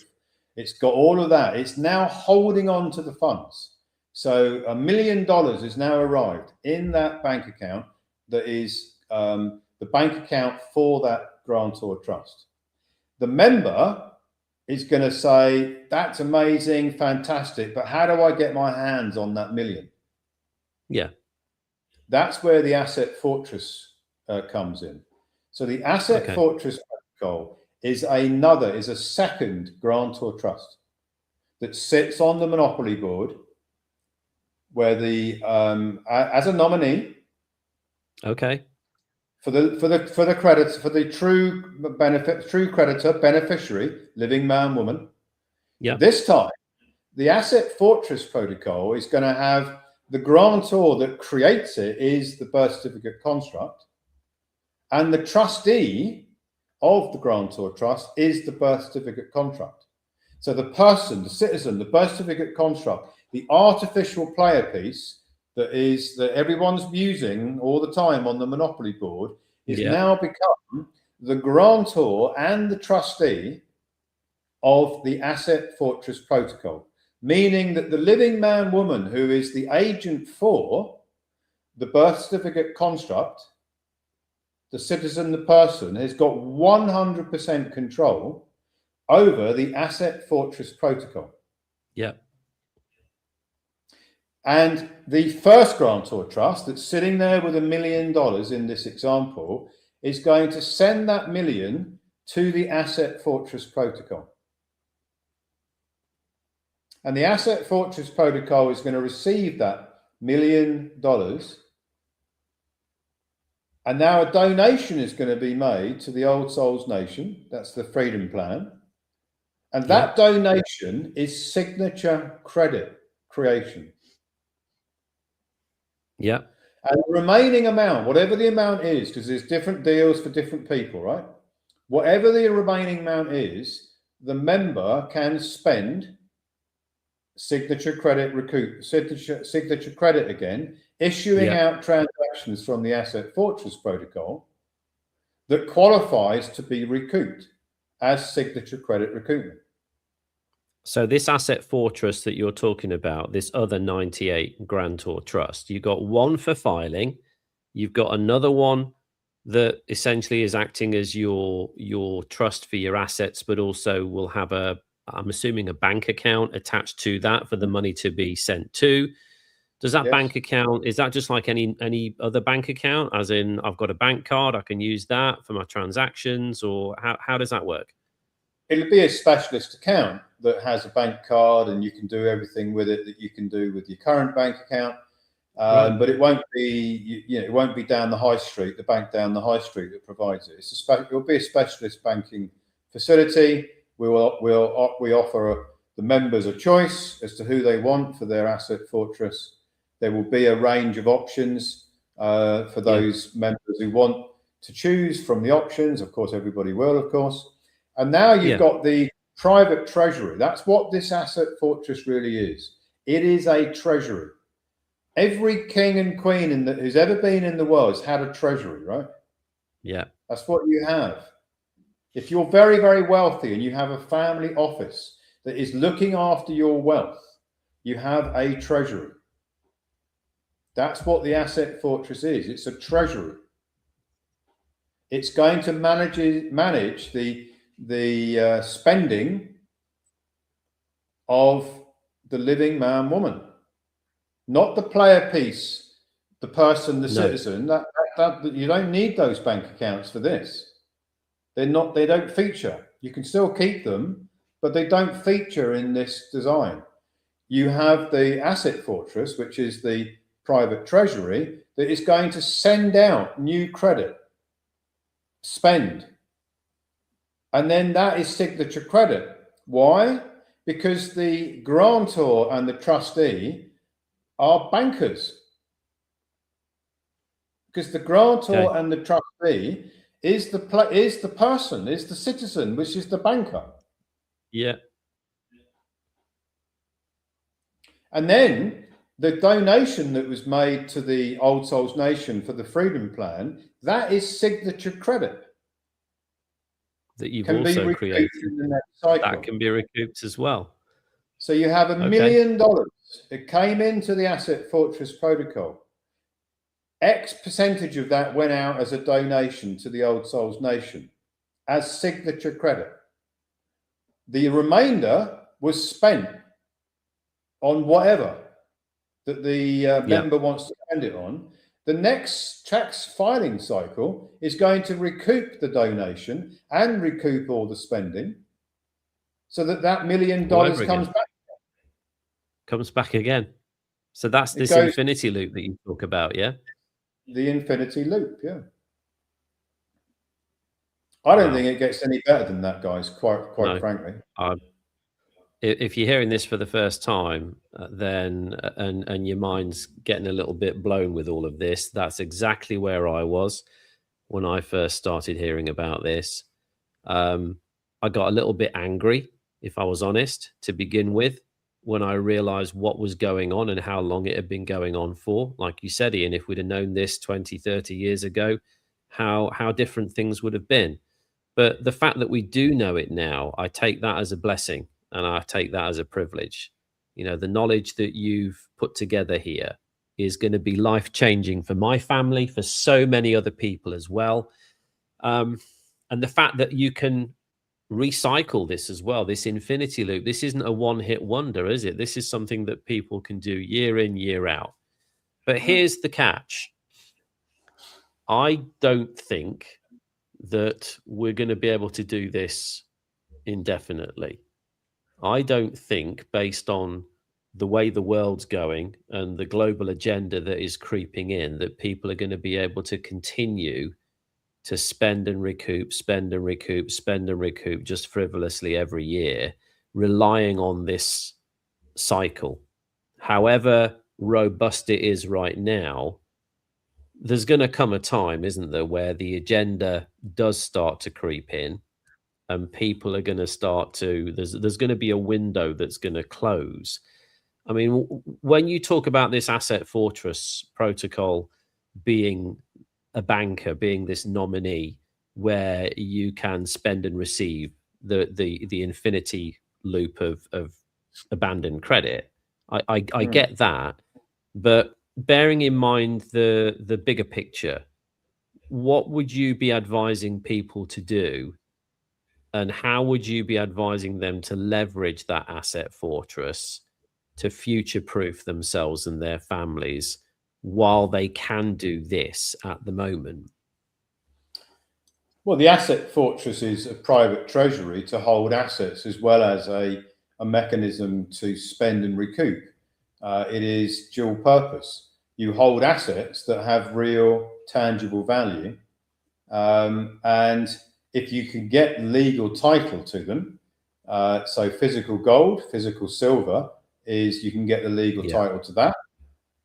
You can get the legal title to many assets. It might be difficult with property because you sometimes can't get the legal title. But if you can, then you can include property in there. And now you've got a treasury, which not only is a spend and recoupment treasury, it is a treasury to hold assets, which, by the way, is exactly what the royal families do. They have a treasury to hold the assets. Yeah, it's no different, right? And they, by the way, they use trusts. It's the same thing. So the asset fortress protocol becomes it's your wealth fortress. It is the fortress that holds your wealth away from the creditors, away from anybody who's trying to destroy your opportunities and your wealth. It is separate from that. And it doesn't have to report ID. There's no ID going on here. There's no track and trace ID going on here, because it's not the spending process. There is no digital ID linkage back to the person, because it is the trust that is spending. It is not the person; it's the trust itself. The asset fortress protocol that is spending. So it solves the digital ID track and trace problem, and it solves the you'll own nothing and be happy problem. The UN Agenda 2030 problem, because you can move tangible assets into it that nobody can touch. And what you can do is, if you buy real assets, what I mean by real assets that have substance, that you can, the trust can actually own, not equitable title like your car or your house or your business, because nobody who thinks that they own those actually does. People say, oh, I've got a really successful business, and my question to them would be, are you the shareholder? Oh yeah, I'm the shareholder. I said, well, is the business registered somewhere? Yeah, it's registered. I said, where is it registered? Oh, it's registered at Companies House. Oh, really? Right. So that means the government owns it, does it? And they won't realise that that company is now owned by the government. Registered at Companies House. Registered. That's what regist means, right? So in the Asset Fortress Protocol, you're not registering the assets that are being held with the government. No. You're recording them under your trust indenture for the benefit of the beneficiaries, which could be your children, your friends, whoever you want to put in there. So if somebody had a house, I get it with the gold and the silver, for example, that you can get legal title for gold and silver. I know we've spoken a little bit about allodial title or fee simple title before when it comes to land and property, and how difficult that is to achieve. But would it still be worth somebody, if they had a property, to put the property into their asset fortress? And if it was worth doing, how would that actually sit in there? What title would somebody or would the trust have over that asset? Well, they can definitely put the equitable title in, which is it's just the same title they've already got, right? They've got equitable title. They can use that property. They can transfer the equitable title to the asset fortress, and they can still use the property because they're the beneficiary of the trust, right? They don't have to pay rent or anything crazy like this. But the actual legal title is probably still owned by the government. Okay. Which is why they can seize it, by the way. I was having a chat with somebody yesterday who said, oh yeah, there's some of the governments around the world are corrupt. They come and take your property away if you don't pay taxes, or they just come and take the property away for any reason that they feel is appropriate. And they're pirates and criminals. And I said, well, actually they're not, because they already own the property. They've got the legal title. What's theirs. They've just taken back what's already theirs. Whoever it was that was using it is using it on a rental agreement, which is equitable title. And if you don't play the game as the renter in the way that they want you to, they come and take the asset because it's already theirs. And this is what a lot of people aren't getting. You know, if the tow truck comes and takes your car away because you didn't pay the road tax, you know, you can't really go down to the police and say that the government's stolen my car because it's already theirs. Mm. Yeah. So when it comes to implementation of this, I mean, I totally get it. You know, I think it's genius that you can use the recoupment side of things, which we know has no value to it anyway. It's just ledgers in and out, as we've said. So money has no value to it. But you can actually use something that has no value to buy things that have real value and put them into your asset fortress as well. So why would you not want to do that? Well, that's the smartest thing you could ever do, right? Is to take money of no substance. Literally, it's fairy dust. Yeah. It is just numbers on screens, and then go and use that to purchase real assets like gold, silver, like maybe art, maybe something which you can get the legal title for, something physical that you could buy. Maybe you can get legal title to some land. Maybe you can get it to the house that you're in. Maybe it all depends on the circumstances. Now you've got real value in your private treasury's got substance value. It's not just got the right to use the stuff. You actually own it outright. Yeah, in the trust. And of course, then you've got to remember that the smartest people on the planet own nothing, but control everything. Yeah. So the living man, woman is not the trustee, is not the grantor, is the beneficiary. So they get to use it, but they don't own it. The trust owns it. And if there's ever any problem, it is the trust that has to deal with the problem, not the living man, woman. Yeah. own nothing and control everything. That's what the smartest people on the planet do. And that's what you're able to do with the Asset Fortress protocol. Well, Ian, I think this is genius. I think it's life-changing in terms of, call to action and next steps for anybody watching this. I hope that you can see to some extent from what we've been through here that there is a definite transition from being a subject to an administrator with all of this. It's the single most important move you can make on this monopoly board. If you're in a position where you're ready to recoup your historical credit energy and move into that state of stewardship and taking ownership and taking responsibility for what's yours, we've got a team of consultants here that can help you. All you've got to do is go to your members area here at the Republic of Old Souls. We have a private members association. If you haven't joined, we encourage you to join. And in that private members association, you can book a call with a consultant and they can break everything down for you in detail and get you started on your personal journey. Don't leave your abandoned energy sitting there on the monopoly board. Claim it. That is exactly what my wife and I are doing. It's what Ian is doing. And I cannot wait to see that come to fruition very shortly.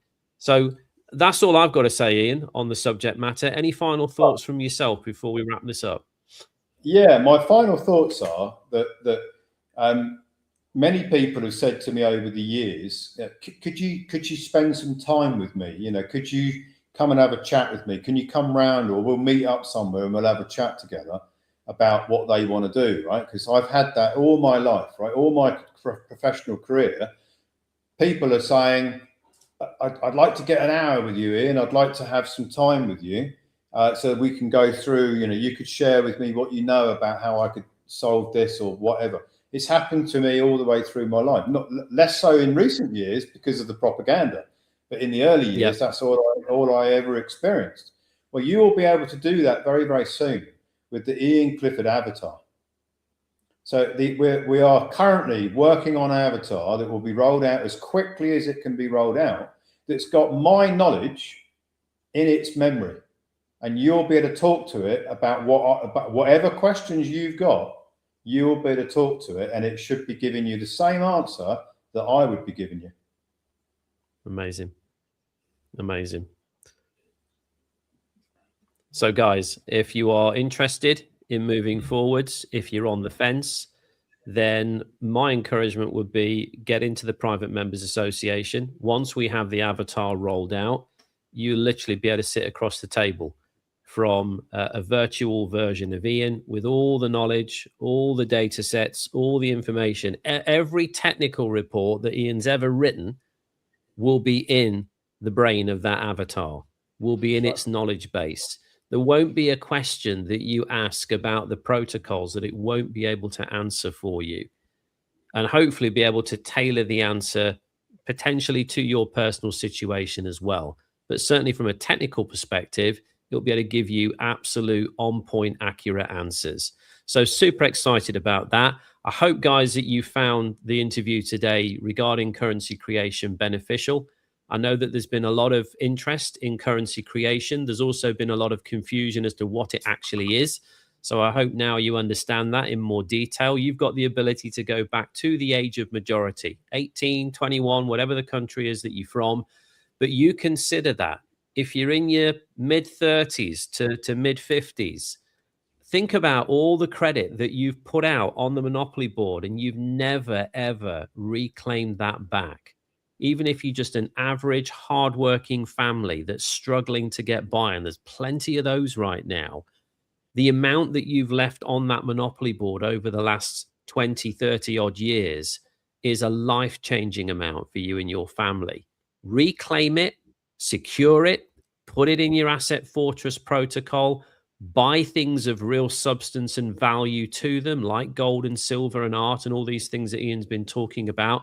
Leverage that infinity loot to be able to continue to do that and secure your family's future. I can't think why anybody wouldn't want to do that, Ian, but I know that this is something that a lot of people will ignore. I hope for those of you who are savvy enough to see the substance and the benefit of this, that you'll take action. And we're here to help you if you do.